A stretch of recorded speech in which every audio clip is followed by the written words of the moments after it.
নজর রাখবো পরবর্তী সংবাদে।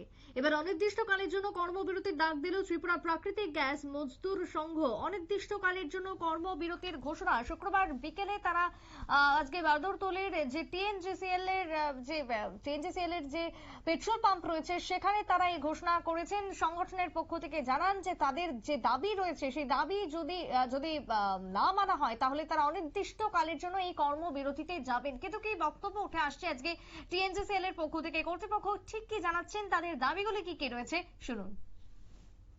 ডিসেলের মধ্যে যে রেগুলার এমপ্লয়ি সেখানে হয়তো বা যে 10 থেকে 12 বা 13 মধ্যে সীমিত।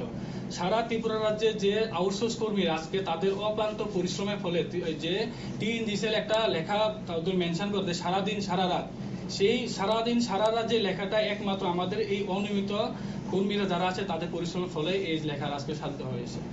স্যালারি কেমন পাচ্ছেন? স্যালারি একদম নিম্ন মানের, যেমন কম্প্রেসার বিভাগের যে বেতন 7,000 8,000 এরকম ধরনের। তো ওরা একটা কেন্দ্রীয় নিয়ম নীতি লাগু করতে যাচ্ছে, আমরা সাধুবাদ জানাই, কিন্তু করতে গিয়ে যারা ওদের পছন্দের তাদেরকে কিছু সুযোগ সুবিধা দেওয়ার প্রচেষ্টা চলছে।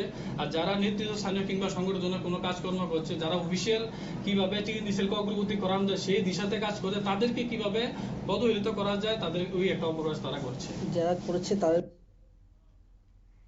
আপনারা শুনলেন সংশ্লিষ্টদের বক্তব্য। তবে টিআরটিসি সিএনজি স্টেশনে আজকে সাংবাদিক বৈঠক তাদের। অনির্দিষ্টকালের জন্য ত্রিপুরা প্রাকৃতিক গ্যাস মজদুর সংঘ কর্মবিরতিতে যাবে বলে ঘোষণা। যদি তাই হয় তাহলে আগামী দিনে সিএনজি চালিত যে সমস্ত গাড়িগুলো রয়েছে সেগুলোতে কি কোনো প্রভাব পড়তে পারে? তাহলে কি সিএনজি মিলবে না? এই কর্মবিরতির ফলে একাধিক প্রশ্ন তৈরি হওয়ার ফলে ইতিমধ্যেই পেট্রোল পাম্প জুড়ে শুরু হয়ে গেছে একটা উদ্বেগ এবং একটা কৃত্রিম যে ভয়, এবং তার জন্য সিএনজি যে লাইন সেই লাইন কিন্তু ইতিমধ্যেই পরিলক্ষিত। ছোট্ট একটা বিরতির পর ফিরে আসছি, সঙ্গে থাকুন।